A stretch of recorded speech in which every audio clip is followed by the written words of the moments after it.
Good afternoon on what is a cool, bright and sunny day. It is Tuesday, December the 19th, and I'm in the reading nook with another hot cup of tea. A nice hot cup of tea and a slim package to unbox. So, let's get to it. What I've got in here is this. A copy of A Scientific Barbarian, published by Mudpuppy Games, number 2, Winter 2021, Post-Apocalyptic Roleplaying Game Megazine. Now, one of my favourite genres of role-playing games is the post-apocalyptic genre, because essentially it gives you a whole world to explore anew and delve into the past and discover secrets, and it can be weird and wonderful and horrifying and exciting.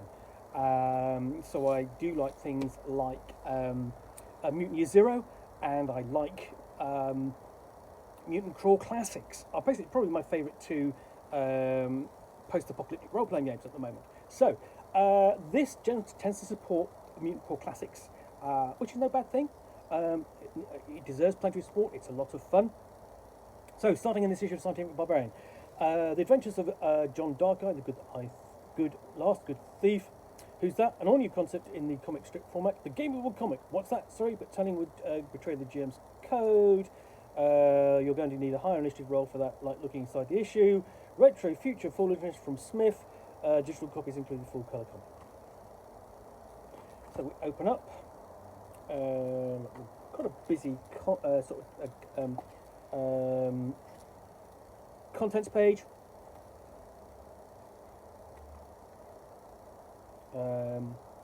And this is the version, essentially, that what's happening in a lot of cases, you can buy these direct from the publisher, from Mudpuppy.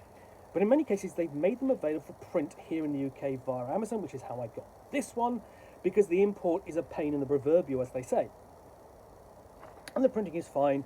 Bunker briefing. Here we've got the introduction, basically the editor's page, and then we delve into archetype provisions. Those same old apocalypse blues. Just looking at the genre. Slip over for Apocalypse Titans, Doomsday Kaiju for your post-apocalyptic game.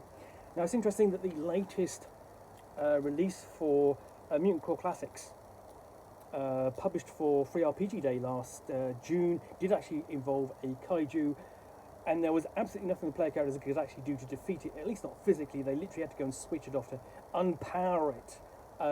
I'm running around this little sort of like mangrove swamp, and climbing one of its buildings to try and find the source of its power and power it down, which was a great adventure, really fun.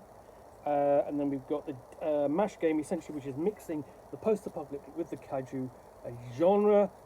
Deadeye, the Apocalypse Engine. And then we've got a great kaiju beast, Utu Hargal, the Cindermore. So quite a detailed description of that as well. Gromug, the Beast of Crater Lake Zero. So we've got quite a collection of the kaiju in this issue. It's almost like a kaiju special. With the equivalent of sort of like, different types of kaiju. So you essentially, you've got the big robot. You've got the big worm-like beast, or serpent, or something like that, and then you've got the big stompy lizard, reptilian thing, a la Godzilla. Neural programmatic pills are sort of like, effectiveness may vary. They're essentially sort of like, means of delivering information or skills to a player character, I suppose. So they're explored in depth. Different skills. Things like, using them to give first aid, cellular regeneration. And then we have a new character class for the Radioactive Wastelands, the Rad Zone Raider. Okay, and this is all done in the style, essentially in the format of Mutant Crawl Classics. And then for Dr. Tempersaw, a patron deity for all classes. So this is essentially basically sort of like a big patron, sort of like overall figure you can drop into a campaign, and you can work for him, and he can give you advantages. So you've got the benefits of the AI deity linked to Dr. Tempersaw, time-traveling dinosaur, and then neural programming benefits and problems. Neural program temporal drift. Spells like timeless negotiation, hidden weakness, and these are done as the equivalent of they would be spells in Dungeon Crawl Classics, but here or the standard kind of version is spells in Dungeon Crawl Classics, mutant powers in Mutant Crawl Classics, but you've got AI programs that you're actually sort of like running that are like that sort of have spell-like effects in Mutant Crawl Classics. Reverse the polarity. Doesn't say whether it's of a neutron flow, but you can only hope. And regeneration. Time can be rewritten. So quite a lot of detail to just this one patron. And then we have extinction event of the Bionosaurus, or Bionosaurs, a level 0 funnel adventure. Now, one of the features of Mutant Crawl Classics and Dungeon Crawl Classics is the 0 level funnel. And what happens with this is each player is given 3 to 4, typically 4 0 level characters. Okay, you roll them up. They have an occupation, either hunter or gatherer in Mutant Crawl Classics.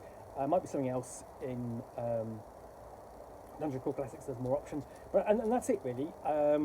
And that's you start and you don't have a class. And what you're relying upon is your raw stats, luck, and how astute a player you are. And the first sort of the characters, if they survive the adventure, they'll have enough experience points to acquire first level and the class, and it's all its benefits. So yeah, you've got a full adventure which is going to set everyone up for Mutant Crawl Classics.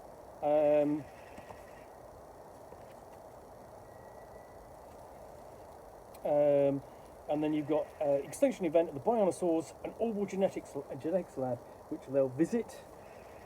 And the thing about post-apocalyptic settings, and especially a gonzo one like what you call Mutant Crawl Classics, is most characters will not know how things from the past work, and it's sort of relying upon a mixture of the players going, well, my character doesn't know, I sort of might have guessed, let's push a few levers, or pull a few levers or push a few buttons and see what happens.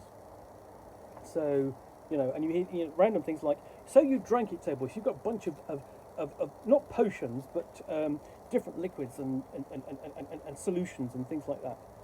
Anyway, so at the end of it, they're going to escape from the orbital genetics lab and possibly face their destruction or his destruction.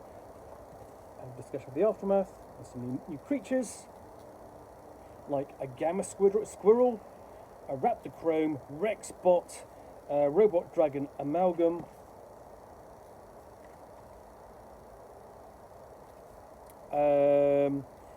and then Dice-Driven Dementia by Timothy J. Karsk at Karsk University Gaming Studies Institute. Essentially, this is a piece written by the author Tim Kask about gaming. That'd be worth a read. An advert. And then No Way Out, a Lesser Valley Apocalypse story. It's by James M. Ward, who's famous for designing Metamorphosis Alpha, one of the earliest science fiction role-playing games, one of the earliest post-apocalyptic games, although he doesn't call it post-apocalyptic. It takes place aboard a ship where a great disaster has happened, but essentially it's a post-apocalyptic event for the crew and survivors, and their descendants. So that goes on for several pages.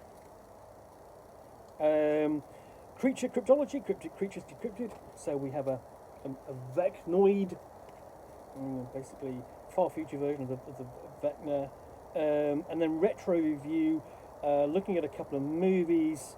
So in this case, Zardos, the bonkers post-apocalyptic film, starring, essentially, let's have a look, just thinking, trying to think,